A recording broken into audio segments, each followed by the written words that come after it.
से करना आप लोग, मुझे पता लग जाएगा अगर कोई देख रहा है तो, ठीक है? तो थोड़ा सा ध्यान से बेटा। हाँ प्लीज हैंड रेज कीजिए जिसका फर्स्ट क्वेश्चन हो गया था। आंसर बताते हुए चलूंगी और जहाँ पे मेरे को आंसर मालूम नहीं होगा वहां आप बताते हुए चलेंगे, ठीक है? ओके, स्क्रीन विजिबल है ना सबको? Yes ma'am. ठीक है, great. Yes ma'am. Great great, ठीक है। तो ओके, थोड़ा सा जूम करूं क्या? करने की जरूरत है तो बताओ। नो चलो मैम। कर देती हूँ, लो अभी आई थिंक ज्यादा बेटर लग रहा है, ठीक है? तो रिकॉर्डिंग तो हो गई है स्टार्ट। तो देखो, सेम वही अप्रोच लगानी थी जो मैंने आप लोगों को लास्ट टाइम बोला था कि कैसे बेसिकली पेपर को सोल्व करना है। तो अब तुम यही मान के चलो जो भी तुम्हें मिलने वाले हैं पेपर वो तुम्हारे सारे नीट पैटर्न पे बेस्ड बनेंगे।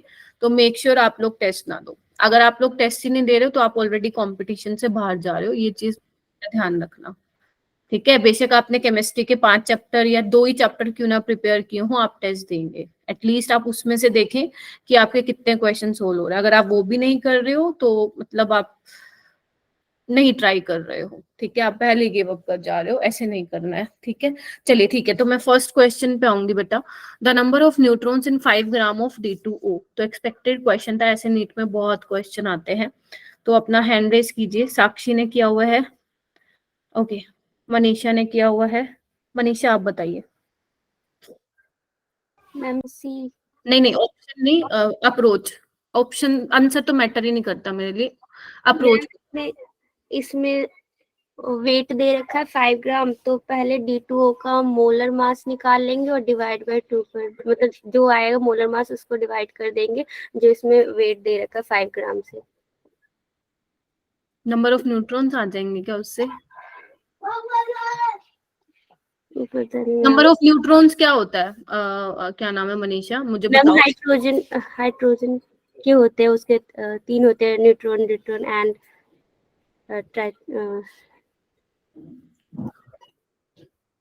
मैम इलेक्ट्रॉन में से प्रोटॉन को माइनस करते हैं, नहीं प्रोटॉन में से इलेक्ट्रॉन को माइनस करते हैं तो हमारा न्यूट्रॉन आ जाता है। A माइनस जेड होता है क्या? Yes ma'am. Yes ma'am. फिर बोलो ना ये वाली चीज। अब A क्या है तुम्हारा, निकालना पड़ेगा। कितना आ रहा है D2O का? 2 2 4। ऑक्सीजन का कितना होता है? 16, 20 आएगा, बताओ। तो जेड क्या है? Atomic number, number of electrons count कर लो कितने होंगे। 2 + 8 कितने हो जाएंगे? 10। तो नंबर ऑफ न्यूट्रॉन्स कितने आ जाएंगे? 10। ठीक कर रही हो ना बात, बोलो। Yes ma'am. 10 आ जाएंगे। अच्छा, अब यहाँ पे इसका मास कितना निकला था तुम्हारा? 20 का। तो 20 ग्राम में कितने न्यूट्रॉन्स है तुम्हारे? 10 × n ने। मैंने बोला था ना 1 मोल में कितने 6 एवोगैड्रो नंबर ऑफ पार्टिकल्स होता है। पार्टिकल्स वो एटम हो सकता है, आयन हो सकता है, मॉलिक्यूल्स हो सकते हैं, न्यूट्रॉन, प्रोटॉन, इलेक्ट्रॉन हो सकते हैं, ठीक है? 5 ग्राम में कितना होगा निकाल लो। 10 × n ने डिवाइडेड बाय 2 × 5। तो कितना आ गया ये? 25 है क्या ऑप्शन में? 2.5। 25 नहीं है, 2.5 2.5 है मैम। 20 होगा ना? अच्छा सॉरी, हाँ। तो कितना हो जाएगा? 2.5 Na। भाई कैलकुलेशन थोड़ा देख लेना, कॉन्सेप्ट में बता दे रही हूँ, ठीक है? अब ये बताओ कि ये क्वेश्चन किस किस का ठीक था। दीपक ठीक था? दीपक प्रजापति, यस मैम। साक्षी, यस मैम।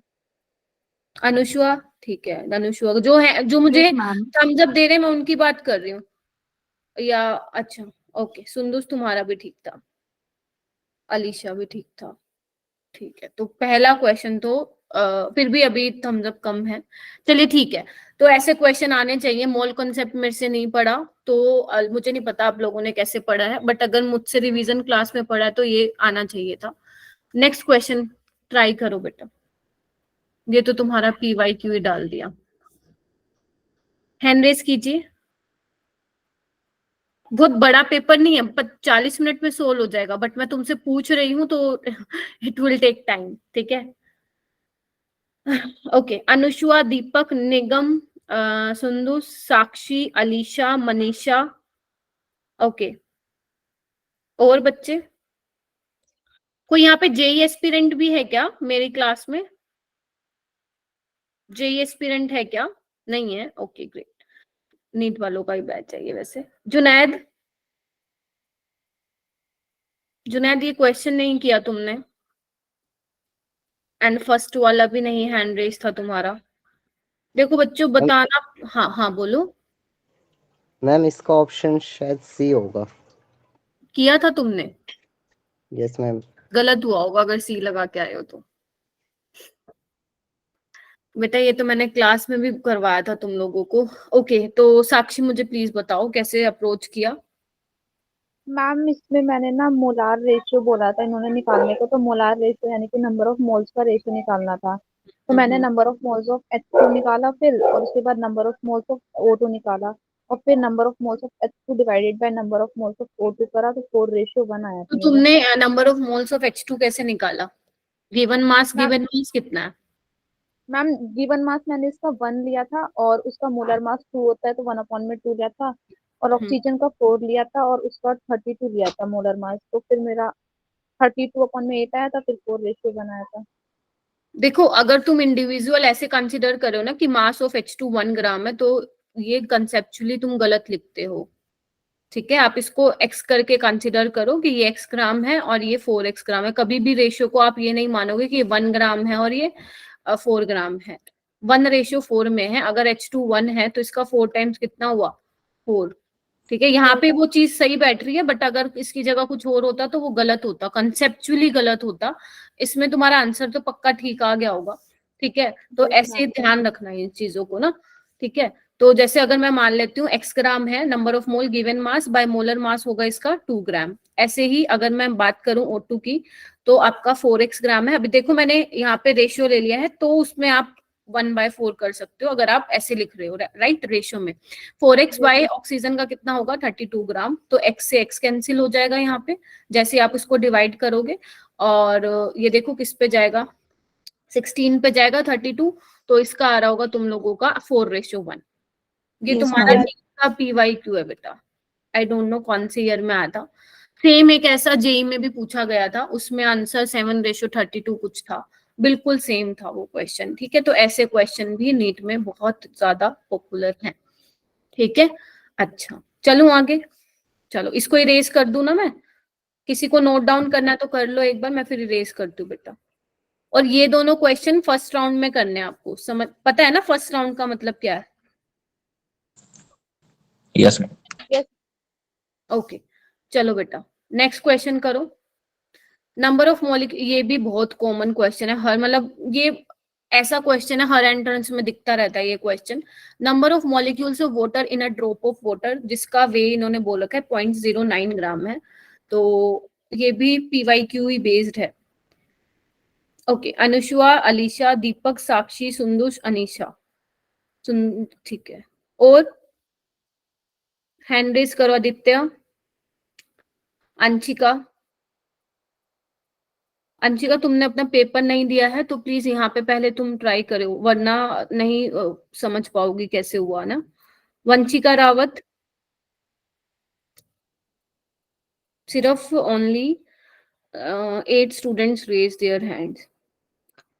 ओके, तो ये मुझे बताएंगी अनीशा। आप बताओ बेटा, आंसर नहीं बताना, अप्रोच बताना, क्योंकि तुम अप्रोच आंसर तो सही निकाल रहे हो कहीं, लेकिन अप्रोच में थोड़ा गड़बड़ कर रहे हो। हाँ बोलो। मैम इसमें मास दिया हुआ है वाटर का, तो मैम मोल्स निकाल लेंगे गिवन मास बाय मोलर मास, जो 18 ग्राम होगा मोलर मास, तो फिर नंबर ऑफ मोल्स आ जाएगा, तो नंबर ऑफ मॉलिक्यूल्स भी आ जाएंगे Na से मल्टीप्लाई करके।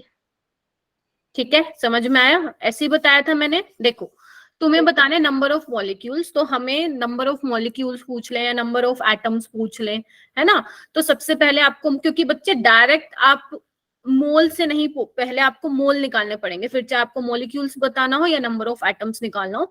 तो सबसे पहले मोल्स निकाल लो, नंबर ऑफ मोल्स, फिर उसके बाद एवोगैड्रो से मल्टीप्लाई करके मॉलिक्यूल्स आ जाएगा। अगर नंबर ऑफ एटम पूछे हुए हैं तो आप मल्टीप्लाई कर देना, कि उसमें किसी का भी पूछ रहा होगा, लेट्स से कि वाटर है तो ऑक्सीजन का पूछ रखा है, या हाइड्रोजन का पूछ रखा है, या पूरे H2 में पूछ रखे हैं कितने एटम से, तो मल्टीप्लाई कर दो एंड आपके पास आ जाएंगे नंबर ऑफ एटम्स। ठीक है, तो यहाँ पे बहुत सिंपल था, नंबर ऑफ मोल्स निकाल लो, given mass by molar mass, इसको एवोगैड्रो नंबर से मल्टीप्लाई कर दो, यानी कि 6.6 इंटू 10⁻23। अप्रोक्सीमेट भी ले लोगे तो चलेगा। तो यहाँ पे कितने आ जाएंगी? 2 0 9 2 जा, ये क्या आंसर? 3 इंटू 10⁻21। अब इसमें तो कैलकुलेटर तुम लोगों ने यूज नहीं किया ना, अगर किया है तो बहुत बुरी बात है ना? तो आप लोगों को ऐसे फटाफट करना है। चलिए नेक्स्ट क्वेश्चन कीजिए। 50 बेटा ये क्वेश्चन गलत होने वाले नहीं है। अगर तुमने जो इस स्लाइड पे 56 क्वेश्चन है, यानी कि 56 तक है, कितने हैं टोटल? 6 क्वेश्चन है। अगर तुम लोगों ने ये ही नहीं किए तो इट मीन्स आपने some basic concept of chemistry पढ़ा ही नहीं है, आप वो छोड़ के जा रहे चैप्टर। इसका मतलब ये है, क्योंकि ये आपके सारे PYQ बेस्ड क्वेश्चन है, कुछ ज्यादा इसमें बहुत ज्यादा नहीं पूछा हुआ, ना ही कैलकुलेशन है। आपसे नेक्स्ट पूछा है which has maximum number of atoms. Hand raise कीजिए, करा हुआ है क्या? हाँ हैंड रेज कीजिए। ओके जुनैद आप बताओ। Ma'am option A. Option A कैसे किया? मैम बाकी सारे ऑप्शन में इसमें 1 मोल ऑफ एलिमेंट्स है और मैम इसमें कार्बन के 2 मोल्स है, इसलिए। देखो बच्चे, सब में ना क्या है, आप क्या निकालते हो कि पहले नंबर ऑफ मोल निकालते हो, फिर उसको एवोगैड्रो से मल्टीप्लाई करते हो। ये वैसे ये ऐसे डायरेक्ट भी हो जा रहा है, क्योंकि 56 ग्राम में क्या होगा, कितने नंबर उतने ही है Na। ऐसे ही 27 ग्राम ऑफ एल्यूमिनियम में भी आपके Na ही होगा, एंड 108 ग्राम में भी सिल्वर में भी Na होगा। जबकि इसमें क्या होगा, इसमें निकाल लो नंबर ऑफ मोल क्या होगा, given mass by molar mass into molecule निकालने के लिए Na से नंबर ऑफ आटम एक ही है, खत्म कहानी। 2Na 2 into 6.022 into 10 की power 23 atoms of carbon present in 24 gram of carbon। तो yes option A is correct. ठीक है चलो ओके ओके सही है बहुत सही है। ओके अर्पिता नहीं आई है ना? Arpita total number of protons electrons and neutrons in 12 gram of, ये भी इजी था। Total number of proton electron and neutrons in 12 gram of क्या दिया हुआ है, कार्बन दिया हुआ है इस। करो बच्चे ट्राई करो।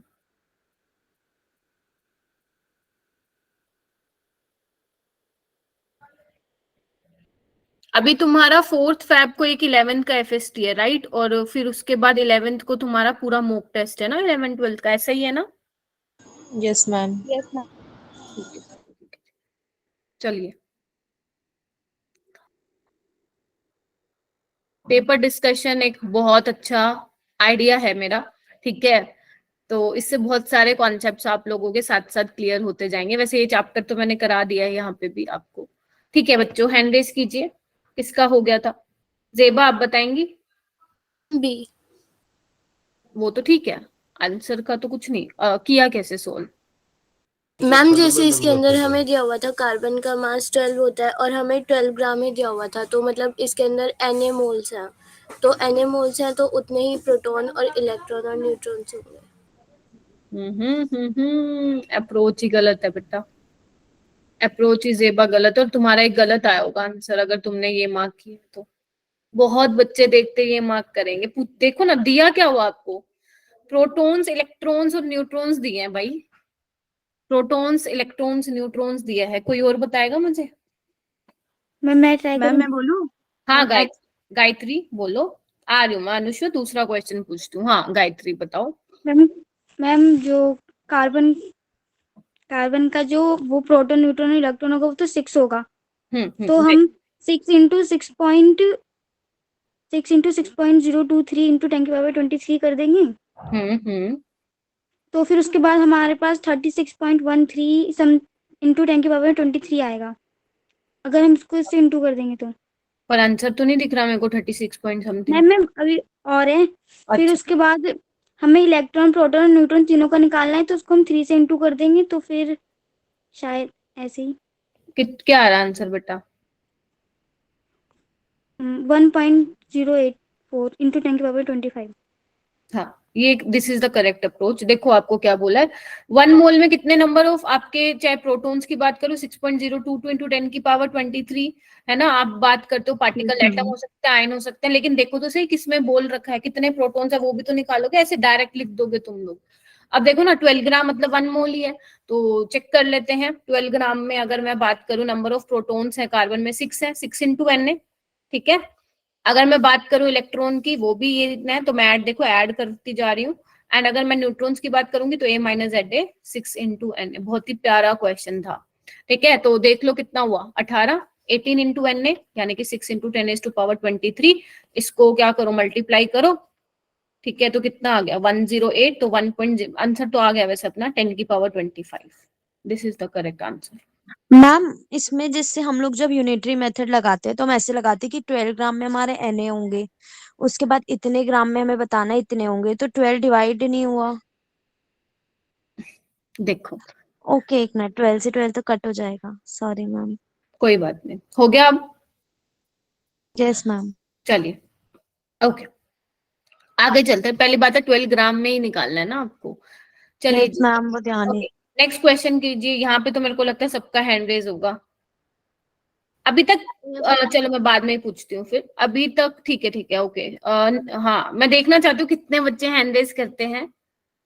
कोई नहीं अलीशा, जो भी मन में है पूछ लेना, अगर तुम गलत होगी मैं करेक्ट कर दूंगी तुम्हें, कोई प्रॉब्लम नहीं है, सबके लिए है, ठीक है। चलिए, इसमें काफी बच्चों का हैंड रेज हुआ है। सलोनी क्या तुमसे वो पहले 4 क्वेश्चन नहीं हुए थे बेटा?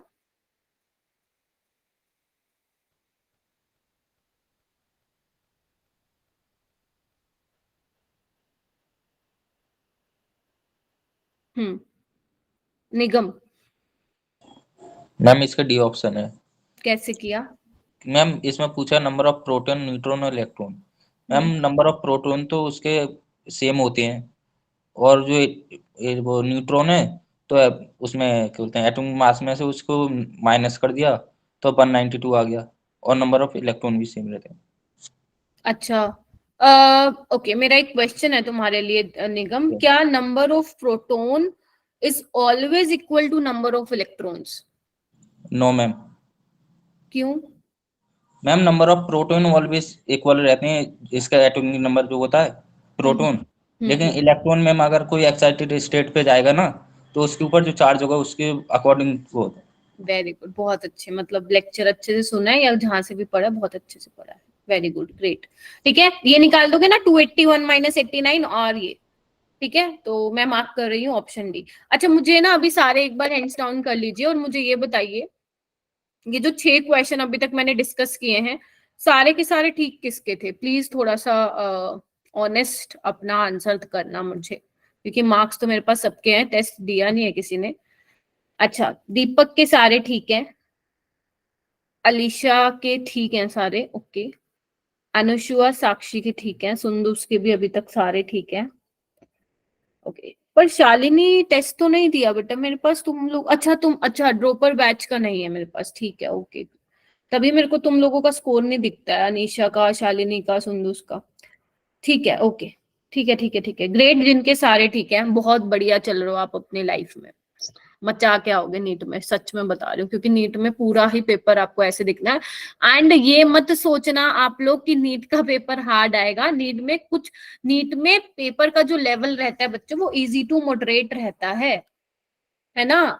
तो वो किसी एक सब्जेक्ट को थोड़ा सा ट्रिकी जरूर बनाएगा, जैसे अभी लास्ट ईयर उसने इनऑर्गेनिक को ट्रिकी बनाया था, अगर आप लोग क्वेश्चन देखेंगे ना इनऑर्गेनिक के तो वो आपको ट्रिकी दिखेंगे, ठीक है। तो वो किसी ना किसी को तो बनाएगा ना, फिर बेटा कंपटीशन कहाँ से आएगा, है ना। तो ये चीज थोड़ा सा दिमाग में रखना।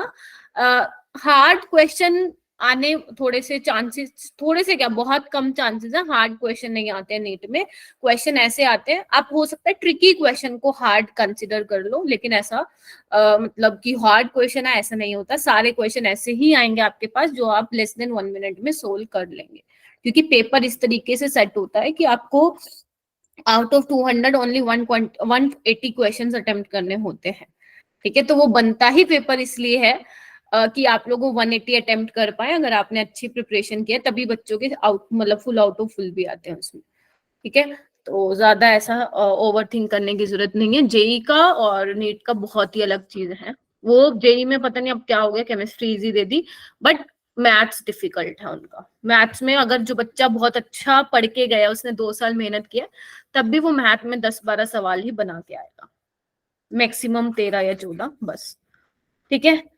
तो वो अलग चीज है, ठीक है, हम उससे कंपेयर नहीं करेंगे। एंड अपने जो स्टडी कर रहे हैं हम, जो अपना हार्ड वर्क कर रहे हैं, उस पर कोई इफेक्ट नहीं आने देंगे। चलिए ये करिए, ये तो कुछ है ही नहीं क्वेश्चन, ठीक है, when atoms are bombarded with alpha particles only a few million in million suffer deflection, others pass out undeflected, this is because.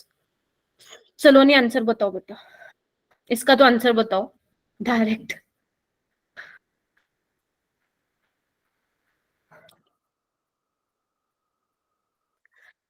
Yes, D is correct.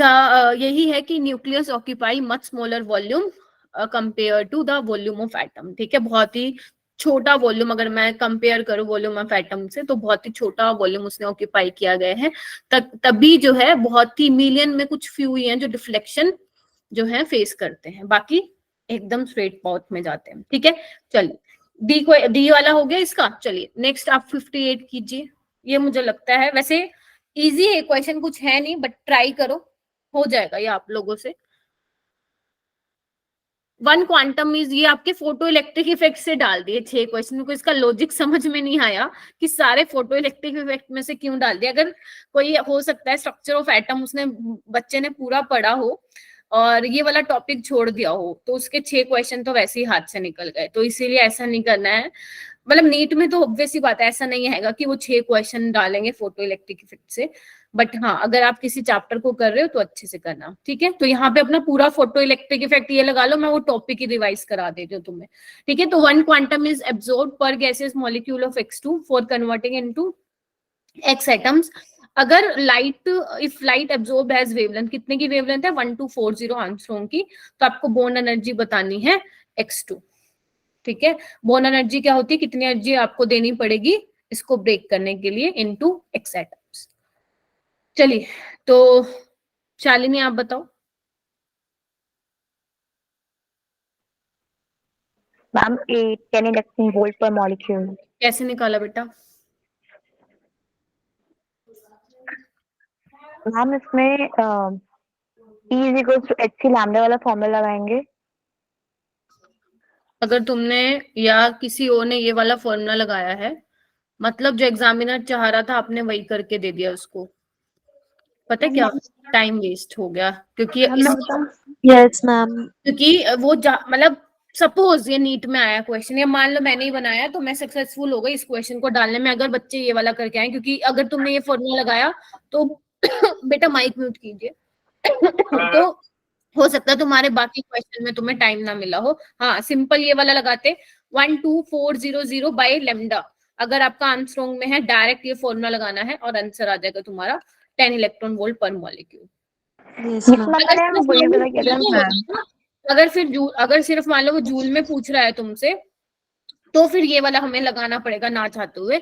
But उसने इलेक्ट्रॉन वोल्ट में दे दिया, तो एक बार निकाल के देख लो आंसर आ रहा है या नहीं, क्योंकि हमारा ये सॉल्व करने के बाद डायरेक्ट ही आ जा रहा है 10 इलेक्ट्रॉन वोल्ट। तो आपको ये वाली इतना बड़ा कैलकुलेशन करने की नीड नहीं है बच्चों। मैम इस वाले के जो क्वेश्चंस दिए थे ना वो बहुत नॉर्मल दिए थे इस बार, मतलब सारे सॉल्व हो गए थे इसके। अच्छा, केमिस्ट्री में स्कोर कितना था? मैम मेरा 114 था। फिर इस हिसाब से 150 प्लस आना चाहिए था अलीशा। कुछ क्वेश्चन में मेरे नेगेटिव मार्किंग में कट गए, पता नहीं, मैंने चेक नहीं किया अभी। अपा को अगर नीट में ऐसा लेवल ही रहने वाला है पेपर का, तो अपना 114 से बेटा काम नहीं चलेगा ना अलीशा, ज्यादा लाने पड़ेंगे ना बेटा। तो वही वाली चीज है।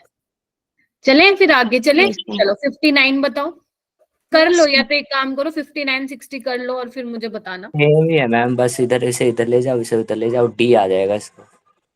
हाँ, इधर से उधर ले जाओ। कितने थे गुंजन केमिस्ट्री में? मैम मेरा वो टेस्ट सबमिट ही नहीं हुआ। तुमने मेरे को कभी तुम्हारा स्कोर नहीं भेजा वैसे केमिस्ट्री का। अब मैं सोच रही थी सबमिट, भगवान ही जाने क्या होता है। चलो छोड़ो।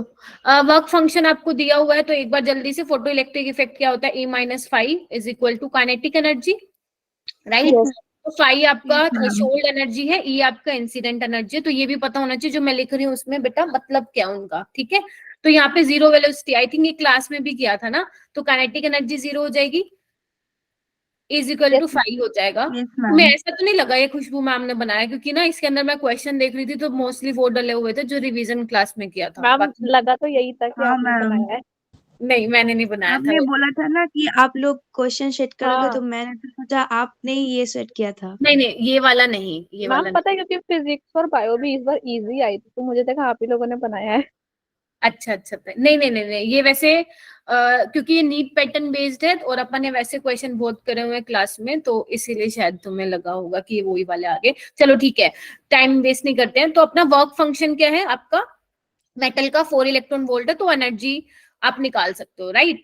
तो क्या निकालना है आपको, निकालना है to eject photo electron of zero velocity from the surface of the metal the wavelength of incident light. यहाँ पे ना अबाव नहीं होना चाहिए, सिर्फ शुड भी होना चाहिए था।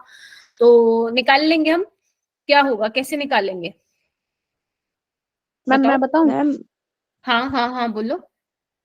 मैम इसमें E इज इक्वल टू 5 हो गया, तो मैं 5 की वैल्यू दे रखी है। हाँ और ई मैम भी E निकाल लो, सेम ही आएगा क्योंकि दोनों हाँ, की वैल्यू सेम है। हाँ तो मैम E की वैल्यू हम रखेंगे एच न्यू और 5 की वैल्यू रखेंगे एच न्यू नॉट, तो 5, तो ma'am H nu is equal to 4 electron volt हो जाएगा।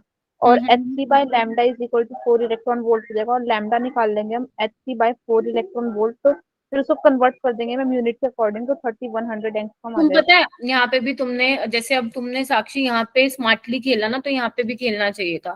ठीक है, देखो मान लेते हैं मेरे पास ये एनर्जी है, ठीक है, अगर मेरे पास आर्मस्ट्रॉन्ग में निकालने ना वेवलेंथ, तो ये नहीं लगा सकती थी मैं, बताओ, वही तो कह रहा हूँ मैम। Yes ma'am. है ना। तो यहाँ पे भी वो चीज करनी है। अगर बेटा तुम्हारा एनर्जी इलेक्ट्रॉन वोल्ट में दिया हुआ है और लैम्डा तुम्हारा आर्मस्ट्रॉन्ग या नैनोमीटर में दिया हुआ है, तो ये बहुत अच्छा तरीका है, तुम फिजिक्स में भी सीखते हो। ठीक है, तो निकाल लेते हैं फिर। एनर्जी दी हुई है हमें इतना, तो 12400 बाय लैम्डा, तो लैम्डा कितना आ जाएगा आपका, आ जाएगा हाँ 3100 आर्मस्ट्रॉन्ग, यानी कि लैम्डा नो थ्रेशोल्ड वेवलेंथ। तो बच्चे एक चीज ध्यान रखना, फोटो इलेक्ट्रिक इफेक्ट होने की दो कंडीशन है। अगर मैं एनर्जी की टर्म्स में देखूं तो energy is greater than equal to threshold energy, यही होता है ना, या तो थ्रेशोल्ड एनर्जी जितनी है उतनी हो या उससे ज्यादा हो, या फ्रीक्वेंसी की टर्म में भी बोल सकते हो frequency greater than equal to threshold frequency. अगर मैं वेवलेंथ की टर्म्स में बोलूंगी तो फिर ये उल्टा हो जाएगा बेटा, यस मैम। कि जो आपकी थ्रेशोल्ड वेवलेंथ है ना, मैक्सिमम वेवलेंथ है, ठीक है, इससे ज्यादा हुआ तो फोटो इलेक्ट्रिक एमिशन नहीं होगा, तो वैल्यू या तो इसके बराबर हो या इससे कम हो, तो तुम्हारा 3100 इसका आंसर आ जाएगा। क्लियर है? चलिए नेक्स्ट क्वेश्चन करो, इसको मैं इरेज कर देती हूँ बेटा। चलो नेक्स्ट क्वेश्चन करो, थोड़ा अप्रोच को देखते रहना। हाँ, कि आप लोगों ने भी ऐसे ही सोल्व किया था। चलिए, द एनर्जी, ये भी सेम आ गया, अब तो सारे ही सेम है। The energy required to remove an electron from a metal इतना, wavelength of light that can not, वो आपको, ये बहुत अच्छा क्वेश्चन था मेरी तरफ से, इस पे लिखो जीक्यू। आपको वो लाइट की वो वेवलेंथ बतानी है जिसपे आपका फोटो इलेक्ट्रिक इफेक्ट नहीं होने वाला है।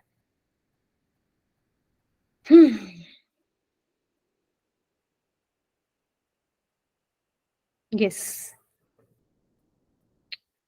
ओके, अभी मुझे एक बार फिर हैंड रेस करना, बच्चे दिख नहीं रहा है मेरे को। अनुष्वा ने कर लिया है, ओके, दीपक का भी हो गया है, वेरी गुड दीपक, आज अच्छा मतलब लग रहा है, अभी तक सही कर रहे हो, और तुम्हारा स्कोर भी अच्छा था। एंड मुझे ये जरूर बताना कि फिजिक्स में क्यों कम था, ठीक है। ओके, जुनैद का भी हो गया, ठीक है, किससे पूछू सब, अनुष्वा तुम बता दो। मैम वो formula E equal to AC by lambda. हाँ, अब तो यहाँ लैम्डा लगाना इक्वल पड़ेगा टू, तुम्हें वो वाला, हाँ ठीक है। हाँ तो lambda equal to AC by E। Hmm, तो H का जो नंबर है वो तो 6.62 6 × 10⁻³ हाँ, मेरे को -34। कैलकुलेट करके बता दो कितना आया लैम्डा। हाँ और ध्यान रखना, हाँ एक सेकंड, मैं थोड़ा सा यहाँ पे एक चीज ऐड करना चाहूंगी। The energy required to remove electron from a metal X, तो ये वो आपको थ्रेशोल्ड एनर्जी दी हुई है, ये थोड़ा सा ना ध्यान रखना, ठीक है। तो H C by lambda nought, तुम्हें यहाँ पे लेमडा नोट निकालना है यहाँ पे, ठीक है, H C by W nought, ठीक है। तो कितना आ रहा है ma'am, lambda nought? Ma'am B हो रहा है 6 माइक्रोमीटर। ठीक है, तो आप, अच्छा मुझे ये बताओ निगम, तुम्हारा आंसर क्या था बेटा, 6 ही था क्या? मैम मेरा हम्म, 6 ही। हाँ 6, मतलब आंसर क्या था तुम्हारा? मैम मेरा तो 6 ही आया था। तो 6 पे ही मार्क किया था। मैम यस इसका तो 7 होना चाहिए ना। एक सेकेंड, अनुष्का आप बताओ, आपने 6 मार्क किया था बेटा? हाँ मैम। गलत हुआ होगा। मैम मैंने चेक नहीं किया, अभी चेक करूंगा। हाँ मैम मेरा गलत हुआ था। अनुष्का से पूछ रही हूँ भाई। अच्छा गलत हुआ था हाँ ना, ठीक है। हाँ मैम मैम। मैं बताऊं? देखो हाँ बोलो बोलो बोलो जो बोल रहा था बेटा। अब मैं बोलूं फिर? चलो देखो अनुष्का मैम यहाँ पे थोड़ी सी गलती कर दी बेटा, प्लीज अभी तो बोलने दो मेरे को, लेट मी कंप्लीट ना प्लीज। हाँ तो अनुष्का देखो क्या गलती कर दी, बाकी जिसको पता है वो बहुत बढ़िया बात है, जिसने यही मार्क किया है ना वो गलत इसलिए हुआ होगा। आपसे पूछा है आपको वेवलेंथ वो बतानी थी जिसपे फोटो इलेक्ट्रिक इमिशन इफेक्ट नहीं होना था, राइट? हाँ तो इस पे हाँ तो हो जाएगा, क्योंकि अपना लेमडा क्या होना चाहिए, लेस देन जो आपका इंसिडेंट रेडिएशन की वेवलेंथ है वो लेस देन और इक्वल टू होनी चाहिए आपकी थ्रेशोल्ड वेवलेंथ, बिकॉज जो हमारी थ्रेशोल्ड वेवलेंथ होती है सबको बोल रही हूँ वो मैक्सिमम वेवलेंथ होती है। अगर वैल्यू इससे ज्यादा होगी लेमडा नोट से तो उस केस में photo electric emission, photo electric effect नहीं होगा, आपका इलेक्ट्रॉन मेटल से बाहर नहीं निकलेगा, राइट? और उसने यही पूछा है कि कौन सी वेवलेंथ पे नहीं होगा। अगर वो हाँ पूछता ना हो जाता तो हमारा आंसर यही था। ये क्वेश्चन का स्टेटमेंट बदला है।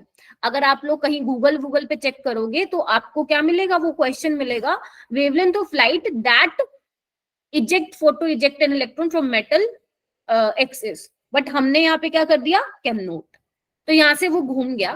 ठीक है, तो ये चीज ध्यान रखना। अब अपना कितना आया मैक्सिमम वेवलेंथ, 6 माइक्रोमीटर।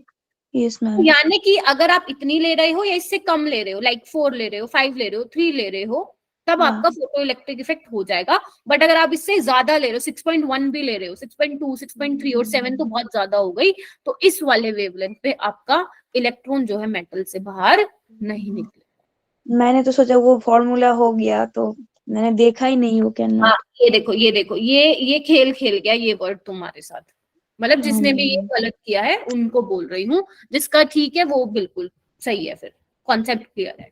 ठीक है, तो ये ध्यान रखना। तो फोटो इलेक्ट्रिक इफेक्ट में यहीं पे क्वेश्चन फंसाता है वो, तो ध्यान रखना कंडीशन क्या है। अगर मैं फ्रीक्वेंसी की बात में करूं, फिर मैं बोल रही हूँ फ्रीक्वेंसी की बात करूं तो ये रहता है, ठीक है, greater than equal to threshold frequency, and in terms of wavelength वो फिर उल्टा हो जाएगा। क्लियर है? ये क्वेश्चन किसका सही था मैं देखना चाहती हूँ, वो वाले हाँ थम्स अप करो मुझे। दीपक ठीक था क्या? Yes ma'am. यही कॉन्सेप्ट लगाया था? Yes ma'am. ग्रेट। एंड साक्षी?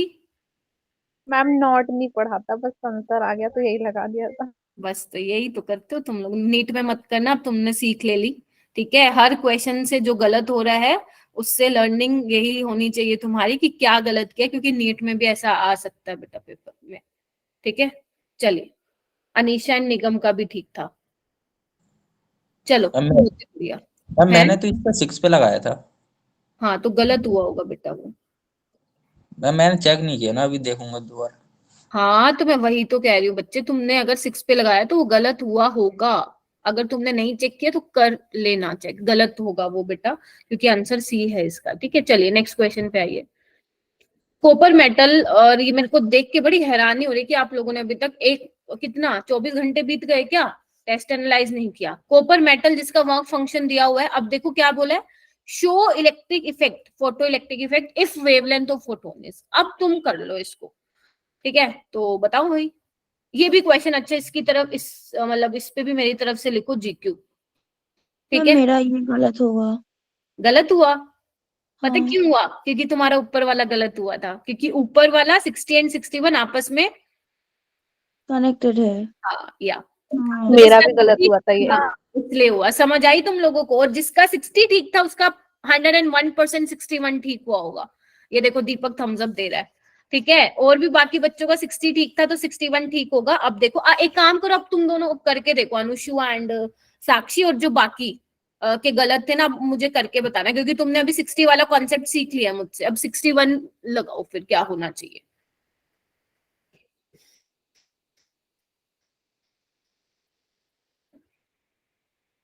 करो, आपको वर्क फंक्शन दिया हुआ है,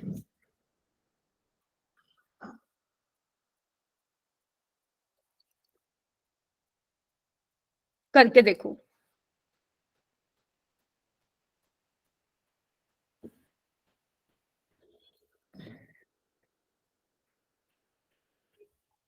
मुस्कान, मनीषा हो गया है क्या? Ma'am 2000 angstrom. 2000 आंसर आ गया है।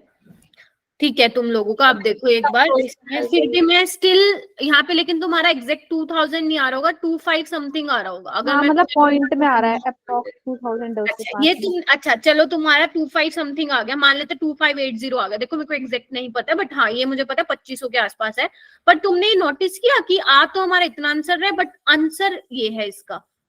यस मैम, 2 बार सॉल्व कर रही हूँ लेकिन वही वैल्यू नहीं आ रही मैम प्रॉपर। तो इसके पीछे ऐसा नहीं है कि अप्रोक्सीमेट लेना है, क्योंकि इसमें कॉन्सेप्ट क्या है कि तुम्हारी, इधर आओ, क्योंकि जब तुम ये, क्योंकि आपके पास वर्क फंक्शन दिया हुआ है, तो इससे जो आप वेवलेंथ निकालोगे वो आपकी थ्रेशोल्ड वेवलेंथ निकल के आएगी।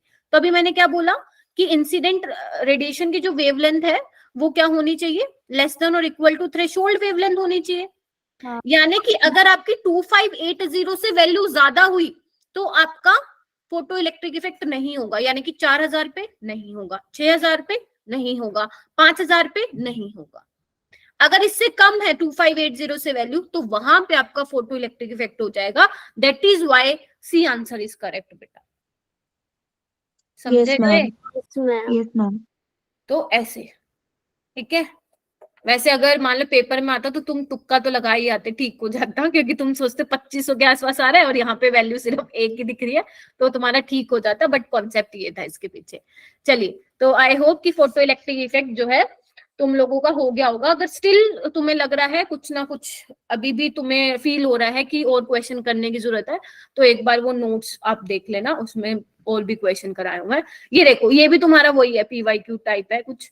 Which state of triply ionized beryllium in 3 oxidation state has the same orbit radius that of ground state of hydrogen atom? और एक चीज बताऊं, आज की क्लास में से ना 3 क्वेश्चन जेई की शिफ्ट में आया, तुम्हें पता है? मैं देख रही थी ना आज पेपर, मैं भी, एक तो यही वाला ऐसा क्वेश्चन आया जेई में, मतलब जो अभी हुआ है ना, आज के शिफ्ट का देख रही थी मैं शायद पेपर उसमें। ठीक है, तो आए हुए थे 3 क्वेश्चन। मैं ये सोची थी काश नीट में भी ऐसा ही हो जाए। चलिए, और होगा मैम PW से भी तो 3 आए थे लगातार। सारा पेपर आएगा जो करवाया मैंने, उससे बाहर जाएगा ही नहीं पेपर। हाँ जी बोलो, ये करके बताओ क्या आ रहा है आंसर बेटा? 2 मैम, 2 आ रहा है सबको? कर लोगे ये? ठीक है, आपको Yes, सिंपल ma'am. लगाना है 0.529 n²/z। ये क्वेश्चन गलत करने का नहीं था, अगर गलत हुआ है तो देखो बेटा क्या गलत हुआ है। ठीक है, तो बेसिकली हाइड्रोजन की कितनी होती है ऑर्बिट रेडियस? 0.52 होती है ना, तो दोनों को इक्वेट हाँ। करके ऐसा कुछ, देखो मैं डायरेक्ट कर रही हूँ, ये कैंसिल करो। Atomic number hydrogen, helium, lithium, beryllium 4, तो n² 4। अब यहाँ पे +-2 मत लेना, माइनस वाले नहीं लेना, सिंपल अपना 2 लिख के आ जाना। क्लियर है? तो ये वाला फॉर्मूला अच्छे से करके जाओगे, इंपॉर्टेंट है, क्योंकि सिलेबस रिड्यूस हो गया है, तो वो स्ट्रक्चर ऑफ एटम की वेटेज बढ़ाएगा। क्वांटम नंबर से तो क्वेश्चन आना है, और तुम आज की शिफ्ट में, मतलब मैं पेपर आपको मिल जाएगा आपका। बिल्कुल उन्होंने क्या किया है ना, जनरली मैं क्या कहती हूँ, जेई मेन के क्वेश्चन नीट में आते हैं, और आज उन्होंने ना नीट का क्वेश्चन जेई में डाल रखा था, क्योंकि जेई के एस्पिरेंट्स होते हैं ना, वो नीट वाले क्वेश्चन नहीं करना प्रेफर करते हैं, क्योंकि थोड़ा सा लेवल कम होता है। आपको याद होगा, मैंने क्लास में करवाया था अभी, उसमें रिवीजन में पीरियोडिक में 37 एटॉमिक नंबर है, और इसके वो बताने थे आपको चारों NLMS की वैल्यू सेम। हाँ मैम कराया था। हाँ, तो वो सेम कॉपी पेस्ट उन्होंने इस बार जेई में किया है, मतलब स्टेटमेंट भी चेंज नहीं की। तो ये हुआ था इस बार केमिस्ट्री में। मैम जेई वाले बच्चों की तरह हमारी भी किस्मत अच्छी होनी चाहिए। होएगा, जरूर होएगा, ऐसे होगा, पक्का होगा। ठीक है, चलिए आगे चलते हैं। ये वाला क्वेश्चन देखो, ये तो कर दिया होगा, सारे हाथ खड़े कर लो, इसमें तो 30 के 30 बच्चे। इलेक्ट्रॉन जे थॉमसन, प्रोटॉन आपका, प्रोटॉन बताओ, गोल्डस्टेन, न्यूट्रॉन आपका जेम्स चैडविक, एंड न्यूक्लियस आपका रदरफोर्ड। नेक्स्ट क्वेश्चन देखो, element having atomic number 25 and atomic weight 55 will be.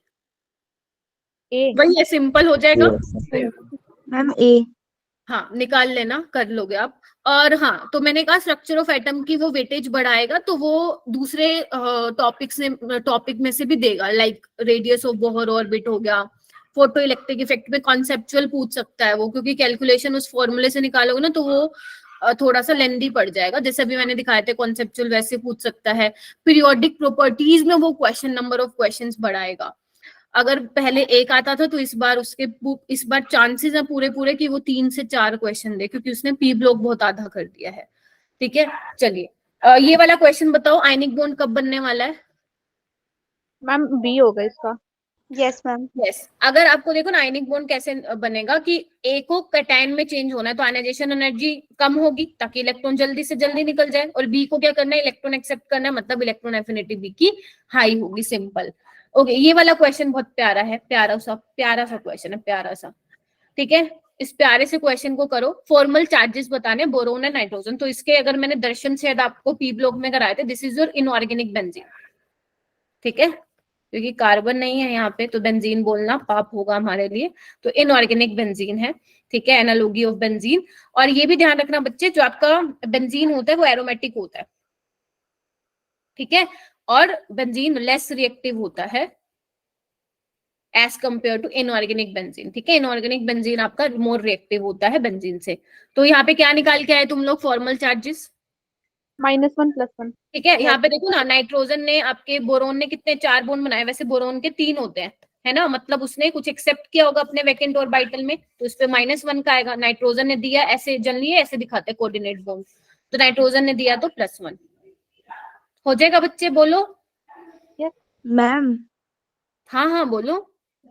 मैंने ना क्या किया, मैंने 400 सही निकाले, तो मैंने ए सिलेक्ट करने की जगह बी सिलेक्ट कर दिया और मेरा माइनस हो गया।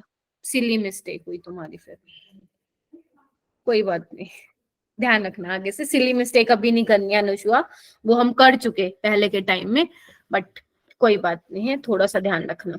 अब तुम्हें पता चल गया कि तुम्हारी सिली मिस्टेक हुई है, तो जब नेक्स्ट पेपर देने बैठोगे तो ध्यान रखना ऐसी चीज नहीं करनी है। ठीक है, चलो। PP overlapping will be observed in the molecule, बताओ भाई, चिंदी क्वेश्चन। क्लोरीन। ठीक है, हाइड्रोजन के पास एस है, HCl में हाइड्रोजन के पास एस है, HBr में भी बस ये क्लोरीन भैया जी है जिसमें पीपी ओवरलैपिंग होगी। चलिए जी, ओके नेक्स्ट है 37 एटॉमिक नंबर है, ब्लॉक एंड ग्रुप बताना है जी आपको। मैम ए ऑप्शन है। मैम ए होगा, एस ब्लॉक। बता देना अगर तुम्हें लगे कि एक्सप्लेन करने की नीड है तो I will explain, don't worry. 69 बताओ, ये वाला चैप्टर तो मुझे वैसे ही पर्सनली प्यारा लगता है। मैम 3 होगा इसका। तीनों का लेड होना चाहिए ना, काशी गए शिव पार्वती। मैम बी होगा। बी है। Yes ma'am. ऐसे क्या SN होगा? यस। साक्षी के अलावा और कौन बोल रहा है यस?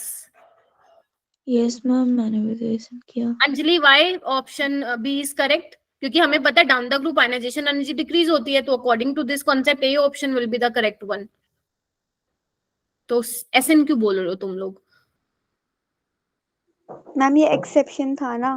क्यों था? मैम मैं बताऊं? Ma'am length not contraction. हाँ, अरे बोलते नहीं हो फिर तुम, डरते रहते हो बस।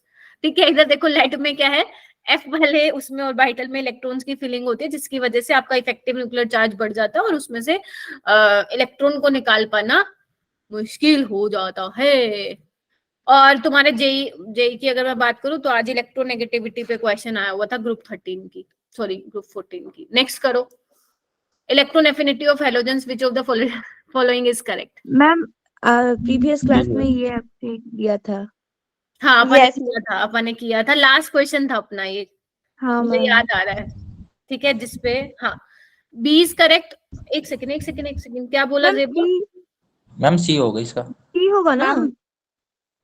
तुम ना अभी भी कुछ बच्चे बहुत भारी गलती कर रहे हो बेटा, फंसोगे तुम लोग। क्लोरीन की सबसे ज्यादा, फिर फ्लोरीन की, फिर ब्रोमीन की, आयोडीन की। इलेक्ट्रोनेगेटिविटी नहीं पूछी, इलेक्ट्रॉन एफिनिटी पूछी। इलेक्ट्रॉन के क्लोरीन को ज्यादा होता है क्योंकि क्लोरीन के पास 3p ऑर्बिटल है। इलेक्ट्रॉन आएगा तो मजे से लेगा, फ्लोरीन आएगा तो धक्का मुक्की हो जाएगी उसमें। ठीक है, तो यानी कि करेक्ट ऑप्शन इज सी भैया जी। चलिए मैम मैंने इसका सी ही करा था, पर पता नहीं कैसे बी हो गया। 7 नेक्स्ट नहीं हुआ था, फिर दोबारा का तो बी टिक हो गया। अच्छा, ऐसा क्यों हो गया? चलो 71 बताओ। Ma'am B. 72 पे आते हैं। चलो, ये मैंने थर्मोडायनेमिक्स तुम्हें नहीं पढ़ाया है, तो लेट्स सी कि आप लोग क्या करके आए हैं। तो ये वाला क्वेश्चन ना इस बार तो नहीं आया था नीट में 2023 में, बट मेरी गट फीलिंग कह रही है कि वो थर्मोडायनेमिक्स से भी वेटेज बढ़ाएगा, क्योंकि पहले थर्मोडायनेमिक्स से ना ज्यादा क्वेश्चन नहीं पूछ रहा था वो, अब करेगा वो, तो ये वाले आने के पूरे चांसेस हैं। तो इंटेंसिव एक्सटेंसिव वाला प्रॉपर्टी, मतलब अगर कोई जैसे मैंने शायद तुम लोगों को कहा था कि थर्मोडायनेमिक्स छोड़ना है तो छोड़ सकते हो, क्योंकि वो बच्चों को बहुत ही मतलब पता नहीं क्यों खराब सा चैप्टर लगता है। तो बच्चे अगर आप ये चैप्टर छोड़ के जा रहे हो ना, तो इसमें मैं आपको कुछ कुछ बातें बताऊंगी, बस वही वही कर जाना, क्योंकि मुझे याद है लास्ट ईयर के बैच जो था ना, मैंने उसमें थर्मोडायनेमिक्स नहीं कराया था, क्योंकि तब मेरे पास 12th था ना और थर्मोडायनेमिक्स का टाइम ही नहीं था। तो मैंने उनको लिख लिख के दे दिया था, भाई ये कर जाना, और लकीली उसमें से क्या आ गया, फॉर्मूला ही आ गया, मतलब वो भी नहीं आया, उसका न्यूमेरिकल भी नहीं आया, बता दिया कि इनमें से बताओ फॉर्मूला कौन सा ठीक है। तो किस्मत अच्छी हुई तो इस बार भी ऐसा आ जाएगा। अगर आप लोगों में से कुछ थर्मोडायनेमिक्स छोड़ के जा रहे हैं तो जो जो मैं बताऊंगी बस वो कर लेना, जिसमें से पहला टॉपिक है एक्सटेंसिव और इंटेंसिव। बहुत अच्छा टॉपिक है, 15 मिनट का टॉपिक है, हो जाएगा, एक वीडियो मेरी मिल जाएगी तुम्हें, 11th ग्रेड में मैंने करा रखा है, कर लेना, ठीक है। अब देखो बॉइलिंग, देखो अब बात आते हैं, थोड़ा सा मैं कॉन्सेप्ट बता देती हूँ। एक्सटेंसिव और इंटेंसिव में यही होता है कि एक्सटेंसिव जो होती है आपकी प्रॉपर्टीज, वो अमाउंट पे डिपेंड करती है, quantity of substance, quantity of matter पे डिपेंड करती है, कि अगर आप अमाउंट में कुछ चेंज कर रहे हो तो उसकी वैल्यू पे भी इफेक्ट पड़ेगा, दैट इज योर एक्सटेंसिव वाली प्रॉपर्टी। इंटेंसिव क्या होता है? इंटेंसिव होता है अमाउंट या क्वांटिटी पे डिपेंड नहीं करती है, ठीक है। और रेशियो जो होता है एक्सटेंसिव बाय एक्सटेंसिव का, वो होता है तुम्हारा इंटेंसिव के बराबर। अभी के लिए इतना बहुत है, ठीक है। तो बॉइलिंग पॉइंट क्या होता है? अब आप बॉइलिंग पॉइंट मान लो, पानी को एक कटोरी में ले लो या एक डब्बा भर के ले लो, बॉइलिंग पॉइंट उसका 100 डिग्री सेल्सियस ही रहने वाला है, ठीक है। 100 डिग्री सेल्सियस पे क्या करेगा बताओ? बॉईल करेगा। बॉइल करेगा, तो this is your intensive property, ठीक है। चलिए उसके बाद ये इंटेंसिव है, तो यानी कि फर्स्ट तो देखो सब में ही है, तो ये तो कुछ फायदा हुआ नहीं। एंट्रोपी आपकी एनर्जी है, तो एंट्रोपी आपका एक्सटेंसिव प्रॉपर्टी है, ठीक है। तो सेकंड नहीं होगा, अब देखो सेकंड नहीं होगा तो मेरे सारे ऑप्शन कट गए एंड सी ऑप्शन। पीएच भी आपका इंटेंसिव होगा, ईएमएफ तो मैंने बता ही रखा है तुम्हें इंटेंसिव होगा, है ना। और इस पे सेम क्वेश्चन आया था तुम्हारा 2023 में आया था कि ऐसा कुछ डेल्टा जी करके कुछ दिया हुआ था, असर्शन रीजन आया था उस पे, ठीक है। 73 पे आते हैं बेटा। In a laboratory, the liquid in a thermally insulated container is stirred for 1 hour by a mechanical linkage to in a surrounding for this process. एक बार हैंड रेज कीजिए कितने बच्चे क्वेश्चन करके आए थे।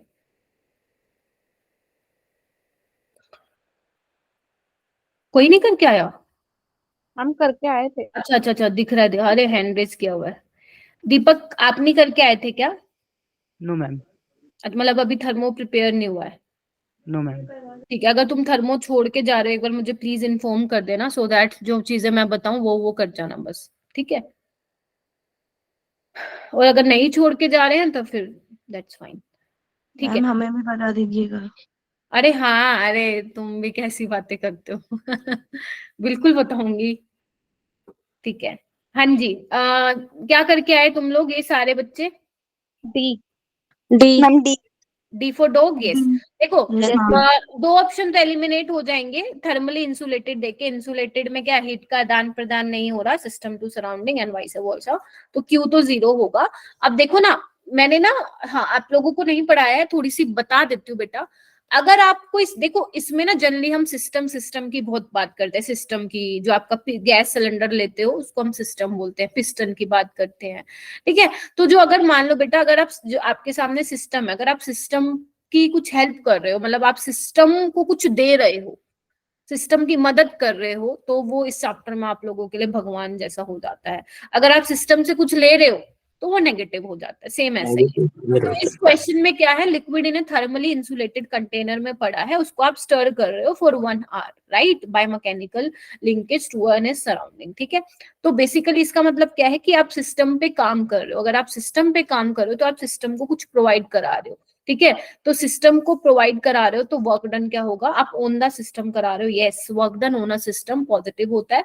और आप work done by the system, अगर सिस्टम आपका कुछ काम कर रहा है तो वर्क डन उस केस में नेगेटिव होता है, लेस देन 0 होता है।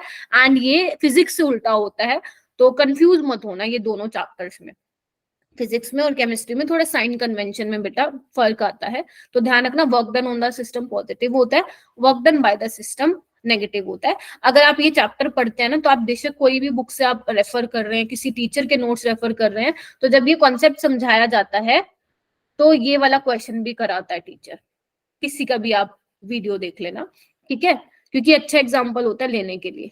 चलें फिर आगे, अब तो थर्मोडायनेमिक्स की बाहर लगने वाली है। चलो भाई, इसको मैं थोड़ा सा और जूम कर लेती हूँ, टाइम कम है, थोड़ा जल्दी चले ना। एक मिनट रुको, कहाँ गया? हाँ चलो जी, आओ जी आओ। इक्विलिब्रियम पे जम्मा ही आसान क्वेश्चन पूछे हैं इस बार। द वर्क डन इन अर्क्स, देखो अब अर्क्स में निकालना है तुम्हें। For the reversible expansion of 1 mole of an ideal gas from a volume, expansion हो रहा है, पहले 10 लीटर था एंड एक्सपेंशन करवाने के बाद 20 लीटर हुआ है एट 25 डिग्री सेल्सियस। तो बताओ भाई, रिवर्सिबल एक्सपेंशन में क्या फॉर्मूला लगाते हैं आप लोग? 2.303 nRT log V1 by V2. या V2 by V1 2.303 nRT log V2 by V1। ये किसका होता है बच्चे? Work done in isothermal reversible expansion में माइनस में आता है, ठीक है। अच्छा, और बच्चे अगर आपको Q निकालना हो तो Q पॉजिटिव में आता है, क्योंकि आपका डेल्टा U होता है Q प्लस W, राइट। और क्योंकि आपका क्या है इसमें आइसोथर्मल एक्सपेंशन होता है, तो डेल्टा U डिपेंड करता है टेम्परेचर में in case of idol gas, तो बेसिकली Q आ जाता है माइनस W। तो अगर W नेगेटिव में आ रहा है तो आपका हीट जो है वो पॉजिटिव में आने वाला है Q की वैल्यू, बट इसमें सिंपल इसने यही पूछा है। तो माइनस 2.303 मोल कितना दिया हो बेटा? 1 मोल। R क्या लोगे? R की वैल्यू क्या लेने वाले हो? 8.31 8.31 4 जूल में लेते हो। अब वो अक्स में पूछ रहा है तो यानी कि इनटू 10 की पावर 7, ठीक है। 1 जूल इज इक्वल टू 10 की पावर 7 अक्स होता है, ठीक है। log V2 by V1 यानी कि 20 by 10 यानी कि log 2। तो ये ऑप्शन तो वैसे ही हट गए और ये इसका करेक्ट होगा। Yes ma'am. ठीक है, चलिए नेक्स्ट क्वेश्चन पे चलते हैं। सिंपल था, फॉर्मूला बेस्ड था। 75 पे आओ बेटा। ये किसका पूछ लिया इसने? मोल कॉन्सेप्ट का पूछ लिया है। ये वाला करो बेटा। एक्चुअली ना 11th क्लास में भी सेम पेपर कराना है मुझे।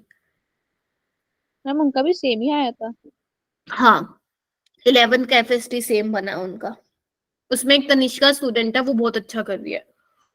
हाँ मैम, वो फिजिक्स की क्लास में आती है। वो 11th में ही 500 प्लस लेके जा रही है, तो अगर वो ऐसी करेगी मेहनत उड़ा के आएगी वो नीट 2025। हाँ चलो ये वाला करो।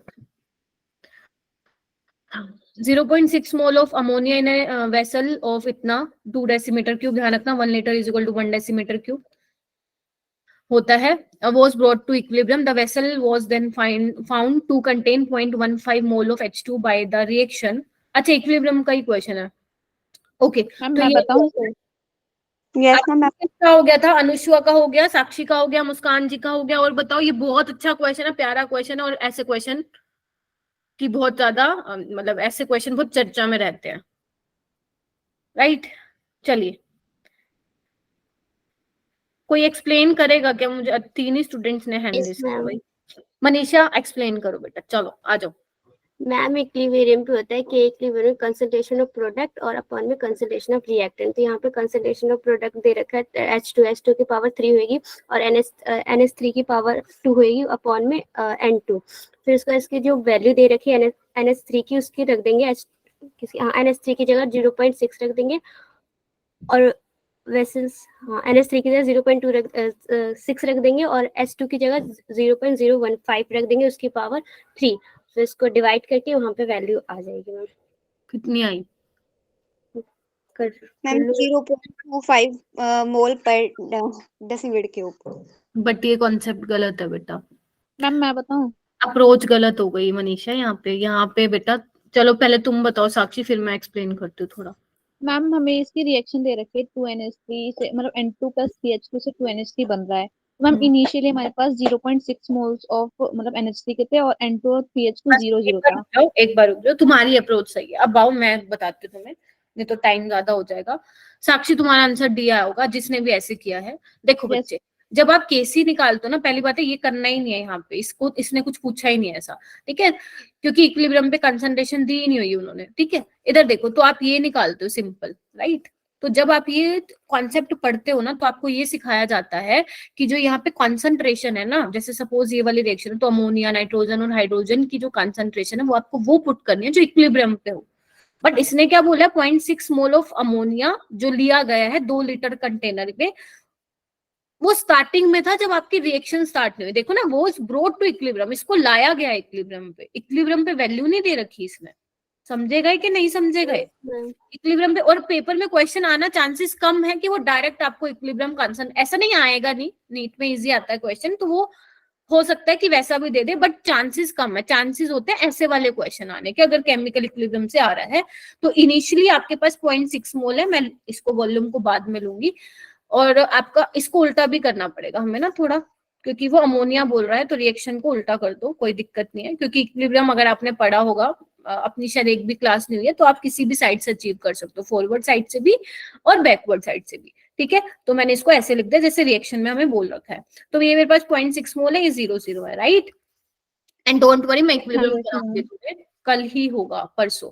तो अब मान लेते हैं कुछ टाइम बाद इक्विलिब्रियम पे, अब NH3 0.6 तो नहीं रहा होगा, इसमें से कुछ गया ही होगा, तो मान लेते हैं X यहाँ पे भाग गया है। तो अगर 1 मोल अमोनिया से 3 मोल H2 बन रहे हैं, तो अगर ये अमोनिया X गया तो H2 कितना बना होगा? 3X। और 1 मोल अमोनिया से 1 मोल N2 बन रहा है, तो अगर X अमाउंट गया तो N2 कितना बना होगा? X। बस खत्म, यहाँ पे खत्म हो जाता है क्वेश्चन। फिर हम आगे चलते हैं। The vessel was then found to contain 0.15 mole of H2 formed, ठीक है। फिर उसके बाद देखा गया कि 0.15 मोल ऑफ H2 बना है, इट मींस 3X की वैल्यू क्या है बच्चे? 0.15। तो तुम्हें यहाँ से X निकालना था। आ गया? X आ गया।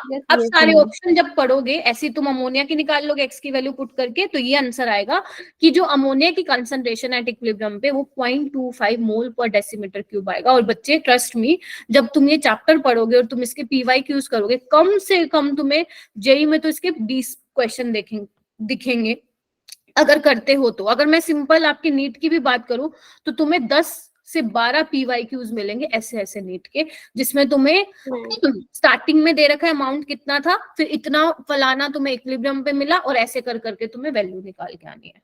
फिर वो चाहे तुमसे केसी निकलवा ले, फिर चाहे तुमसे वो केपी निकलवा ले, वो प्रेशर की टर्म्स में पूछ ले, यहीं पे घुमाता रहेगा वो क्वेश्चन को, क्योंकि इक्विलिब्रियम में क्वेश्चन ही यही बनता है, या तो यहां से बनेगा, या केपी केसी से बनेगा, या तुम्हारा ली चैटलियर प्रिंसिपल से बनेगा, और उसके पास चॉइस नहीं है बनाने की। ठीक है, चलिए। तो इस चैप्टर को तो बिल्कुल नहीं छोड़ के जाना, 5 क्वेश्चन आ रहे हैं तुम्हारे नीट 2024 में। एक्टिव मास कंसंट्रेशन बताना है, बताओ भाई, इससे इजी कोई क्वेश्चन हो सकता है क्या? ठीक है, एक्टिव मास क्या होता है? स्क्वायर ब्रैकेट से दिखाते हो, यही कंसंट्रेशन होता है। कंसंट्रेशन क्या होती है मैम? मोल पर लीटर। नंबर ऑफ मोल निकालो, given mass by molar mass divide by volume, कितना होगा? बस तो हो जाएगा 1.5 ठीक है। नेक्स्ट देखो, नेक्स्ट भी कुछ नहीं है, देखो इधर, द हाइपोथेटिकल इक्वेशन दी हुई है इक्विलिब्रियम पे, और केसी निकालना है तुम्हें। केसी की मोल पर लीटर। केसी की यूनिट क्या होती है? मोल पर लीटर। मोल पर लीटर। गलत कर दिया यहाँ पे भी तुमने। अगर मुझे नहीं पता, अब तुम्हारा ना आंसर तो आ गया होगा, ये आंसर आ गया, लेकिन जो तुम बोल रहे हो ना मोल पर लीटर, ध्यान रखना, मोल पर लीटर की पावर डेल्टा एनजी होता है। यस मैम, वो तो अगर केपी होता तो एटमॉस्फेयर की पावर डेल्टा एनजी होता, ठीक है। तो ये बोल रहे हो गलत है, अगर मालूम है तो बोलो, है ना। तो अब डेल्टा एनजी यहाँ पे क्या होगा? गैसेस प्रोडक्ट लेना आपको 10-9, तो वो उसके हिसाब से आंसर तुम्हारा सही आ रहा है, बी मोल पर लीटर। बट होता क्या है? मोल पर litre raise to the power delta NG, तो आपको डेल्टा एनजी निकालना पड़ेगा। वैसे तो यहाँ पे डेल्टा एनजी की वैल्यू 1 आ गई, तो ज्यादा पंगा हुआ नहीं। अगर कुछ ना कुछ और आती तो गलत होने के चांसेस थे बच्चों। समझे गए कि नहीं समझे गए? यस। ठीक है। अभी तक देखो मेरे को एक भी ऐसा क्वेश्चन नहीं लगा कि, देखो जो थर्मो नहीं करके गया, इक्विलिब्रियम नहीं करके गया, वो उसका तो नहीं होगा, ऑब्वियस सी बात है। बाकी जो करके गया था तो ये डुएबल क्वेश्चन थे, है ना। विच of the following is not a strong electrolyte? ये तो सारे करके आए होंगे। ये नहीं आएगा क्वेश्चन, नहीं तुम्हें इतना इजी वैसे। चलो ठीक है। इन द इक्विलिब्रियम, ये आ सकता है। इन द इक्विलिब्रियम देखो, क्या लगा के आए हो? मैम बी होगा इसका। D ma'am B. बी क्यों होगा मनीषा बी? मैम HF है जो वो एसिड है और उसमें से H+ जाएगा तो वो कंजुगेट बेस हो जाएगा, क्योंकि एसिड क्या होता है H+ डोनेट करता है और जो बेस होता है वो H+ लेता है, तो इसको अकॉर्डिंग तो बी होगा मैम। और फिर HF है जो वो HF में से जा रहा है, तो ये भी तो ये भी तो एसिड है। बट मैम इसकी जो प्रोडक्ट में जो H3+ है इसमें तो H+ एक्सेप्ट किया है ना, तो ये बेस हुआ, मतलब ये बेस है और इसका स्ट्रॉन्ग कंजुगेट एसिड बनेगा, क्योंकि बेस है ये H3COH है, तो कंजुगेट बेस बनाया तो प्रोडक्ट के हिसाब से तो। थैंक यू मनीषा समझाने के लिए बेटा। बिल्कुल ठीक है। देखो इधर मैं बोल रही थी CH3COH तुम लोगों का वीक एसिड है ना, तो HF तो होगा तुम्हारा स्ट्रॉन्ग एसिड होगा, उसके कंपैरिजन में तुम्हारा बेस होगा, राइट। तो वही है एसिड का कॉन्जुगेट बेस बनता है, तो yes F negative is the conjugate base of HF। ठीक है, ओके। पहले 81 कर लो, फिर मैं 80 बताती हूँ। 80 बहुत बच्चों का गलत हुआ है। 81 देखो, 81 में आपको K की वैल्यूज दे रखे हैं, इधर नजर मारो, इधर देखो, है ना। और बताना क्या है, क्या बताना है? Which of the following order of pH of 0.1 mole decimetre per cube solution of these acids is. अब बताओ भाई, pH और Ka का क्या रिश्ता है? मैम pH तो माइनस log ऑफ K होता है, ये सब pH ना, pK होता है minus log of Ka। Ma'am pH और के का डायरेक्ट रिलेशन है। पक्का? गलत हुआ है क्या एक क्वेश्चन? देखो अगर Ka बढ़ता है तो मुझे ये बताओ pH और एसिडिटी का क्या रिलेशन है? pH और इनवर्स का होता है। इनवर्स का होता है। Ka और एसिडिटी का क्या रिलेशन है? डायरेक्टली प्रोपोर्शन का। पीके नहीं है बच्चों, यहाँ पे के की वैल्यूज है। अगर आप लोगों ने गलती से मान लो पीके पढ़ लिया तो वो गलत हो जाएगा क्वेश्चन बच्चे। K is directly proportional to acidity. K बढ़ेगा तो एसिडिटी बढ़ेगा, तो पीएच क्या होगी? कम होगी। तो यानी कि अब पापा को क्या करना है फिर? एसिडिटी का ऑर्डर देख लेते हैं और उससे उल्टा लगा देंगे हम। क्या पीएच ऑर्डर। देखो अब मैं देखूं तो इसमें मुझे के की सबसे ज्यादा वैल्यू की कौन सी लग रही है? देखो ना, 3। देखो फॉर्मिक, इधर आओ, फॉर्मिक एसिड की सबसे ज्यादा है के की वैल्यू, तो उसकी पीएच क्या हो जाएगी बच्चे? सबसे कम। तो यानी कि ज्यादा नहीं, कम। COD तो कैंसिल। ठीक है, तो यानी कि ये हो गया। ठीक है, अब देखो इधर मुझे हाइपोक्लोरस की क्या दिख रही है सबसे? इधर कहाँ गया ये, कहाँ गया ये कम है उसकी। कम में ज्यादा है? 3 से तो कम है। -5 10 की पावर -8 और एक है 10 की पावर -8। मैम वो -5 वाली तो ज्यादा होगी मैम। देखो हाइपोक्लोरस की क्या है सबसे ज्यादा के की वैल्यू? वो तुम लोगों में ना कई बार थोड़ा ज्यादा ही मतलब आ जाता है। नहीं मैम हम ठीक बोल रहे हैं, एक बार सुन लो बच्चे मैं क्या बोल रही हूँ। 10 की पावर -8 बहुत छोटी वैल्यू है ना। के बहुत कम है किसका? हाइपोक्लोरस का। और अगर के कम है तो उसका पीएच की वैल्यू सबसे ज्यादा हो जाएगी, तो B option is correct. Yes ma'am. समझेगा? आगे ये समझ, बहुत इंपॉर्टेंट क्वेश्चन है। अब वो तुम्हें के में फंसा देगा, पीके में फंसा देगा, मान लो बेसिक कुछ पूछ लिया, तो एसिड बेस वाला कॉन्सेप्ट जो है इंपॉर्टेंट है तुम्हारा आयनिक इक्विलिब्रियम में, स्टार्टिंग में आता है। चलो हो गया, अब तो कुछ नहीं होता। हाँ बेटा बोलो। मैम मेरा 80 नहीं हुआ। ये क्वेश्चन ना एग्जाम हॉल में अच्छा हाँ सॉरी 80 बताना मैंने। हाँ बता रही हूँ। हाँ बोलो।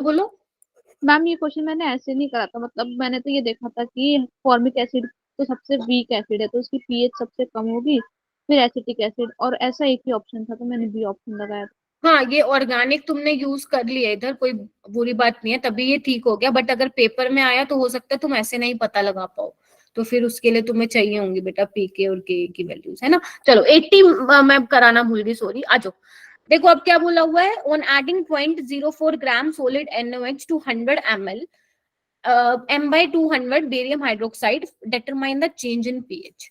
तो बेटा अब देखो चेंज इन पीएच का मतलब क्या है, तो हमें सबसे पहले पीएच निकालनी पड़ेगी when we have only barium hydroxide, right. उस केस में पीएच निकालनी पड़ेगी। सेकेंड केस क्या बनेगा, जब हमने NaOH भी इसमें डाल दिया तो जो पीएच आएगी वो कितनी होगी, तो दोनों का हमें माइनस करके चेंज निकाल लेना है। क्वेश्चन समझ में आया? पहले तो ये बताओ। यस ठीक है, तो बेरियम हाँ। हाइड्रोक्साइड को कैसे लिखोगे, इधर देखो, बेरियम 2 + 2OH नेगेटिव ऐसे लिखोगे। यस ठीक है, मैम। अब मैम। हाइड्रोक्साइड की कंसंट्रेशन निकालनी पड़ेगी, तो क्या करें हम, निकालो चलो, कितनी है, m/200 होगी ना, कंसंट्रेशन तो यही है ना तुम्हारी 1/200 मोल पर लीटर, मैम या तुम नंबर ऑफ मोल्स निकालो, मैं ये 1/200 लिख रही हूँ। ठीक है, लेकिन आपके OH कितने रिलीज हो रहे हैं, 2, तो कितना हो जाएगा 1/100 यानी कि 0.0, बोलो हाँ या ना। यस और मैम। OH की कंसंट्रेशन आ गई, बेरियम हाइड्रोक्साइड की जो आ गई वो आ गई 10⁻⁻², तो यहाँ से POH निकल जाएगा। POH क्या होता है, minus logarithm of hydroxide ion, तो 2 हो जाएगा, तो pH क्या हो जाएगा 14 - 2 12। इतना क्लियर हुआ? मैम पक्का? चलो नेक्स्ट आते हैं नेक्स्ट आते हैं, एक मिनट रुको, हो गया। चलो अब हमारे पास NOH है, अब NOH की भी कंसंट्रेशन निकालनी पड़ेगी, क्योंकि मैंने इसकी निकाली तो निकाले, तो कंसंट्रेशन क्या होगी, मोल्स पर लीटर, मोल क्या होगा, गिवन मास बाय मोलर मास यानी कि 40, और वॉल्यूम कितना 100 ml है, लेकिन इसको 1000 से डिवाइड कर देना, क्योंकि वॉल्यूम लीटर में होता है, मोलारिटी में। देखना कितना आ रहा है, कितना आ रहा है, 2 से 2 कैंसिल, 1 से ये कैंसिल, तो कितना आ गया ये अपना 0.01 आ रहा है कि ये भी, यस यस मैम। तो ये भी आ रहा है 10⁻², एक बार निकाल के देख लेना। ठीक है, अब देखो आपकी जो ये आपने क्या निकाली, कॉन्सेंट्रेशन निकाली मोल पर लीटर, तो अब आपको क्या करना है, NOH की कॉन्सेंट्रेशन है 10⁻², और इसकी कॉन्सेंट्रेशन है, दोनों को ऐड करना पड़ेगा, क्योंकि पहले तो हमने निकाला जब हमारे पास सिर्फ बेरियम हाइड्रोक्साइड था, तो मेरी इतनी आ गई, जब मैंने उसमें NOH मिला दिया तो कंसंट्रेशन क्या हुई फिर 10⁻² + 10⁻², यानी कि 2 × 10⁻²। हाँ मैम। हाइड्रोक्साइड की कंसंट्रेशन हो गई, तो बस हाँ। तुम क्या निकाल लोगे यहाँ से, POH निकाल लोगे, और POH + pH क्या हो जाएगा 14, और निकाल लोगे। तुम्हारा आंसर जब तुम निकालोगे तो B आएगा, एकदम मजे से आएगा, +0.3। पहली बात है नेगेटिव तो देख के ही हटा दो, कहाँ गया ये वाला, तो C ऑप्शन। समझे गए क्या किया मैंने, अप्रोच समझ में आ गई? पहले बेरियम हाइड्रोक्साइड की निकालो, नंबर ऑफ मोल्स की टर्म्स में निकालना, तुम वैसे निकालो, तुम्हारी इच्छा है। ठीक है, क्योंकि हमें pH में क्या करना होता है, कंसंट्रेशन पुट करनी होती है, तो मैंने डायरेक्ट वही निकाल ली। जब मेरे पास बेरियम हाइड्रोक्साइड था उसकी निकाल ली, जब मैंने उसमें NOH डाला तो मेरा क्या हुआ, दोनों को ऐड कर दिया, राइट, तो उसका भी हमने pH निकाल लिया, बेरियम का भी निकाल लिया, तो जब दोनों को माइनस करोगे you will get your answer, that is option number B। ठीक है, यस मैम। निकाल के देखना, आएगा और बहुत अच्छे से आएगा, ऐसा नहीं है, +0.3 ही आएगा। ठीक है, चलिए ये वाला क्वेश्चन कीजिए, टाइम हो गया वैसे, कोई बात नहीं, ज्यादा क्वेश्चन नहीं रह गया, एक मिनट। हाँ ये वाला क्वेश्चन देखो, 82 कर लेना, 82 में कुछ नहीं है, एंड ये वाला देखो 83 बता दो। 82 बता दो, 83 मैम बता दीजिए। 83 बता दो। देखो 83 में ना, आज मैं जो तुम्हें बता रही हूँ ना, ऐसे क्वेश्चन तुम्हें प्रैक्टिस करनी है। कहाँ से करनी है, 11th की मेरी रिकॉर्डिंग देखोगे रिडॉक्स की, वहां पे मैंने पूरा सेशन इस पे लिया हुआ है, एन फैक्टर पे, आराम से देखना मस्त मजे से। अभी सुन लो, यहाँ से आपसे पूछा है, ये इक्वेशन देख लो, what will be the equivalent mass of arsenic sulphide. ठीक है, तो इक्विवेलेंट मास क्या होता है मेरे बच्चों, इक्विवेलेंट मास होता है molar mass by N factor, ये मालूम होना चाहिए। अब मोलर मास तो हमें निकालने की भी जरूरत नहीं है, उसने खुद ही एम दिया हुआ है, ये है मेन यहाँ पे फंडा। अब तुम्हें क्या करना है, ध्यान से देखना, AS2S3 से तुम्हारा क्या बन रहा है, ASO4 3 नेगेटिव और SO4 2 नेगेटिव, राइट, क्योंकि तुम्हें आर्सेनिक सल्फाइड चाहिए ना, तो तुम्हें आर्सेनिक का भी मालूम होना चाहिए एन फैक्टर, और सल्फर का भी। ये समझ में आई? पहले ये बताओ बात। Yes ma'am. तो अगर मैं बेटा आर्सेनिक की निकालूं तो क्या होगा, देखो सल्फर पे कितने का चार्ज होगा, -2 का, तो 2x - 6 = 0, x कितना हो जाएगा +3, चेक करो एक बार, और ये -2, ये चेक करो कितना आ रहा है आर्सेनिक का, x - 8 - 3 कितना आ रहा है बच्चों, +5, चेक करो, कर लिया चेक। चलो सल्फर का यहाँ निकालो, +6 आ रहा होगा, देखो बच्चे ऑक्सीडेशन स्टेट निकाले, और कुछ भी नहीं किया मैम। चलो अब सबसे पहले हम किसका निकालेंगे, आर्सेनिक का निकाल लेते हैं। आर्सेनिक में एन फैक्टर कैसे निकालोगे, एन फैक्टर निकालोगे बच्चे, जो आपका ऑक्सीडेशन स्टेट कितनी है +3, माइनस करोगे जो प्रोडक्ट में कितनी है 5, मोड में लेना है, पॉजिटिव आना चाहिए 2। क्या 2 होगा, नहीं, ये पर मॉलिक्यूल के लिए होगा, मतलब पर उसके लिए हो गया 1, एस के लिए, आर्सेनिक के लिए हमारे पास है कितने 2, तो 2 into 2 करोगे 4। This is for arsenic. But हमें किसका निकालना है, सल्फाइड का भी निकालना है। तो देखना सल्फर में कितना चेंज आया, -2 -6 8, लेकिन है कितने सल्फर, यहाँ देखो रिएक्टेंट के साइड देखना है कितने हैं 3, तो 8 3 जा 24, टोटल ऐड करो 4 + 24 M/28। This is the correct. ये क्वेश्चन इतने इंपॉर्टेंट होते हैं, 1 मिनट, इतने इंपॉर्टेंट होते हैं ना, मतलब ऐसे तुम एक्सपेक्ट कर सकते हो तुम्हारे एग्जाम में, तो ये टॉपिक आप अच्छे से करेंगे। अभी अगर किसी को लग रहा है कि ये तो मैंने किया नहीं, जैसे अभी तुम कह रहे हो मैम ये हुआ नहीं, तो हो सकता है ये क्वेश्चन तो समझ में आ गया हो, but you need more number of questions, ठीक है, तो आप प्रैक्टिस कर सकते हैं। यस मनीषा। मैंने नहीं बोला, अलीशा ने बोला। हाँ अलीशा। मैम जैसे इसमें हम लोग को AH2H3 बोला था, इसलिए हमने दोनों का इनफैक्ट अलग अलग निकाल के प्लस करा है। और अगर ऐसा, अगर मतलब सिर्फ अगर AS और सल्फर का बोल तो एक का निकाल कर सिर्फ उसमें पुट करना था ना, मॉलिक्यूलर मास अपॉन में एन फैक्टर। हाँ, एक का पूछते तो फिर एक का निकालते, अगर आर्सेनिक का बोलते तो आंसर तुम्हारा होता M/4, अगर सिर्फ सल्फर का पूछता तो M/24। और मैम जैसे इसमें मोल्स भी हैं आगे, तो उन मोल्स को हम कंसिडर नहीं करेंगे ना। ओके मैम, ठीक है, चलो उसके बाद हम आगे आते हैं 84 में करा देती हूँ। 84 काम का, इसको प्लीज नोट डाउन कर लीजिएगा, अच्छा क्वेश्चन था वो 80 वाला। देखो 84 में क्या है, ये भी मॉल कंसेप्ट से क्वेश्चन है, वो पूछ रहे हैं इफ इक्वल वॉल्यूम, अगर तुम इनका इक्वल वॉल्यूम लेते हो and are allowed to oxidize Fe2+ to Fe3+ acidic medium. देखो अगर किसी ने रिडॉक्स नहीं किया तो वो उससे कर सकता था D&F ब्लॉक वाले चैप्टर से, ठीक है। तो KMnO4 में एसिडिक मीडियम में अगर मैं बात करूं तो आपका Mn+7 Mn2+ में चेंज होता है, 5 इलेक्ट्रॉन का एक्सचेंज होता है, राइट। Yes ma'am. ठीक है, अगर मैं क्रोमियम की बात करूं आपका, तो क्रोमियम में क्या होता है Cr2O7 2 नेगेटिव, क्रोमियम 3+ में जाता है, 6 इलेक्ट्रॉन का एक्सचेंज होता है। ये मालूम होनी चाहिए तुम्हें चीजें, ठीक है। तो दोनों ही बेटा, दोनों ही ऑक्सीडाइजिंग एजेंट है, KMnO4 भी एंड K2Cr2O7 भी, तो दोनों ही दूसरों को ऑक्सीडाइज करेंगे। किसको करने के लिए बोल रहे हैं कि Fe2+ से Fe3+ में, तो दोनों ही Fe3+ में पहुंचा देंगे उनको, ठीक है।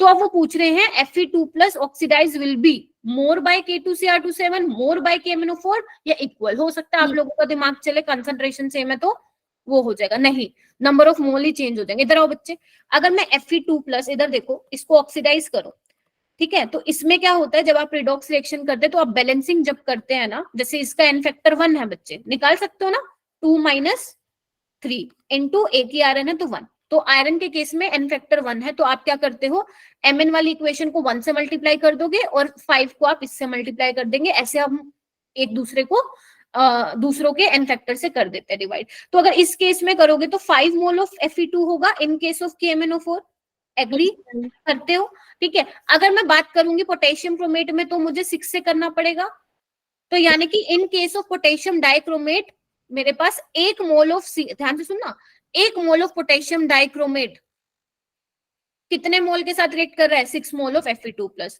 तो वो क्या करेगा, ज्यादा नंबर ऑफ मोल ऑक्सीडाइज होगा ना by Fe2+ into Fe3+, this is the reason, ठीक है। तो आप लोगों को क्या करना है, आप लोगों ने अगर कोई YouTube की वीडियो मतलब टीचर फॉलो कर रहे हो तो उनका प्लीज देख लेना, ठीक है। मेरा देखना है, मेरा देख लेना, आप लोगों को अलग से एन फैक्टर दिख जाएगा, एन फैक्टर पे क्लास ली हुई है, उसमें मैंने ये सारी चीजें डिस्कस की हुई है, तो एक बार देख लेना बच्चे, क्योंकि इंपॉर्टेंट था, ठीक है। 85 हो जाएगा। यहाँ पे ब्रोमीन डिस्प्रोपोर्शनेशन रिएक्शन शो कर रहा है। डिस्प्रोपोर्शनेशन रिएक्शन क्या होता है कि सेम स्पीसीज का ऑक्सीडेशन भी हो रहा है, रिडक्शन भी हो रहा है। 86 हो जाएगा। Yes ma'am. नहीं 86 बता दो। नॉर्मल, इधर आओ, नॉर्मेलिटी क्या होता है, मोलारिटी इनटू एन फैक्टर होता है, ठीक है। तो इधर देखो ना, मैं एक करके दिखा रही हूँ जो इसका आंसर है, विच इज सी। अब देखो मुझे ना H3PO4 की नॉर्मेलिटी निकालनी है, तो मोलारिटी कितनी है इसकी, 1 मोलर है। एन फैक्टर क्या होता है POH का, स्ट्रक्चर बनाओ, कितना हो गया ये, कितने हो गए 3, देखना। तो नॉर्मेलिटी मेरी कितनी आनी चाहिए थी 3n, ये कितनी है 1/3n। ठीक है, तो आप बाकी सब में भी निकाल के देखेंगे, बाकी सब एकदम ठीक आएंगे, यही गलत आ रहा होगा तुम्हारा। आना चाहिए 3n बट आ रहा है 1/3n। क्लियर है? चलिए 87 बताइए। B ma'am, B. देखो इसमें ध्यान रखना, अगर आपका नंबर ऑफ कार्बन एटम आपके साइड चेन में ज्यादा है तो उसी को ही आप कंसिडर करते हो आपका मेन पेरेंट चेन में। अगर number of carbon atom side chain में कम है तो साइक्लोहेक्सेन आपका मेन चेन का पार्ट होगा। उसके अलावा एक चीज और ध्यान रखनी है, अगर साइड चेन में डबल बॉन्ड आ रहा है, ठीक है, तो उस केस में उसी को ही आप मेन प्रायोरिटी देते हो, मेन चेन का हिस्सा बनता है। जैसे डी वाले में देखो, ये मेन चेन हो गया आपकी, ठीक है, 1 2 3 4, समझे गए? और ऐसे देखो इधर, इसमें 2 डबल बॉन्ड है तो ज्यादा प्रायोरिटी ये ले जाएगा, ठीक है। और इसमें क्या पूछा है, cyclic chain is the main chain, तो इसका आंसर ए होगा। मैम बी होगा। हाँ सॉरी, इसमें भी डबल बॉन्ड है, बी होगा। Yes ma'am, B. क्योंकि उसमें भी डबल बॉन्ड आ रहा है, राइट। चलिए ये वाला डायरेक्ट आपको याद रखना है, बोरेक्स क्या होता है, ऑर्थोबोरिक मैंने कराया था। मिनरल एसिड, इसमें ऑर्थोबोरिक एसिड होता है, तो इसको याद रखना था। अब ऑर्गेनिक आ जा रही है। वैसे ऑर्गेनिक में मुझे थोड़ा भरोसा ज्यादा होता है तुम लोगों पे, पता नहीं क्यों, कि तुम लोग झंडे गाड़ के आए इसमें, ठीक है। इधर देखो फटाफट करा लेते हो, 2 मिनट क्लास ले लेते हो। और आओ आओ बच्चे, अब ये भी कराए होगे कोबाल्ट, वो ग्लासीबीट टेस्ट बताया था ना, तो कोबाल्ट का ध्यान रखना, D 3 नहीं होगा, 3 आपका क्रोमियम में होगा, ध्यान रखना, क्योंकि क्रोमियम की +3 वाली ज्यादा स्टेबल होती है। उसके बाद इस पे लिखो मोस्ट इंपोर्टेंट, इस पे लिखो मोस्ट इंपोर्टेंट। अगर तुम जीओसी पढ़ के जा रहे हो, बेटा प्लीज माइक करो अलीशा, मुझे डिस्टर्बेंस हो रही है। हाँ, अगर तुम लोग जीओसी करके जा रहे हो और रेजोनेटिंग स्ट्रक्चर ये नहीं पढ़ के जा रहे हो स्टेबिलिटी वाला, तो कहीं ना कहीं तुम थोड़ी सी गलती कर रहे हो। तो इसको जरूर पढ़ के जाना, यहाँ से क्वेश्चन मुझे लग रहा आएगा इस बार, जिसमें आपको स्टेबिलिटी बतानी होती है। तो क्या करके आए हो इसमें 91 में? ए। देखो सबसे पहले आपको देखना होता है नंबर ऑफ पाई बॉन्ड, सबसे पहले नंबर ऑफ पाई बॉन्ड देखना पड़ता है। तो यहाँ पे कितने हैं? 2 पाई बॉन्ड, यहाँ पे मैम 2 क्या हुआ फिर उसके बाद देखना है न्यूट्रल स्पीसीज है कि नहीं है, न्यूट्रल है या चार्ज है। Neutral species is more stable, first is more stable. फिर आओ, इसमें भी देखो पाई बॉन्ड सेम है, अब आओ चार्जेस पे, मोर इलेक्ट्रोनेगेटिव पे मोर इलेक्ट्रोनेगेटिव एटम पे आपको नेगेटिव चार्ज होना चाहिए, तो ऑक्सीजन पे नेगेटिव अच्छी बात है, ऑक्सीजन पे पॉजिटिव बुरी बात है। तो थर्ड वाला ज्यादा स्टेबल देन सेकंड वाला। इस पे भी मैंने पूरे एक अलग वीडियो बना रखी है रेजोनेटिंग स्ट्रक्चर के नाम से, उसमें मैंने 16 एग्जांपल कराए हुए हैं, प्लीज जाके देख लेना अगर नहीं होते हैं ये क्वेश्चन आप लोगों से। इसमें पूछा है कंट्रीब्यूट मिनिमम मिनिमम मिनिमम, क्या दिख रहा है? सबसे पहले देखो नंबर ऑफ पाई बॉन्ड, इसमें 1 है, इसमें भी 1 है, लेकिन ये न्यूट्रल है तो फर्स्ट वाला ज्यादा स्टेबल हो जाएगा। इन दोनों में से देखो ये वाला सबसे लीस्ट स्टेबल है, ऑक्टेट ही कंप्लीट नहीं है। बी। 93 इसमें सारे इक्वली कंट्रीब्यूट नहीं करेंगे मैम? नहीं बेटा, रेजोनेंस हाइब्रिड में मोस्ट स्टेबल स्ट्रक्चर कंट्रीब्यूट करता है। 93 देखो क्या करके आए हो? B. B. Stability of carbocation. 94 बताओ? ए। ए पेरोक्साइड है, ज्यादा दिमाग मत लगाना मैम, ये तो वही है, खराश इफेक्ट है, हम तो रेटिकल बना के आएंगे, चाटा लगेगा। HCl पेरोक्साइड में खराश इफेक्ट नहीं लगता है, सिंपल भाई, कार्बोकेटायन मैकेनिज्म से चलोगे, सिर्फ HBr पेरोक्साइड में लगता है वो।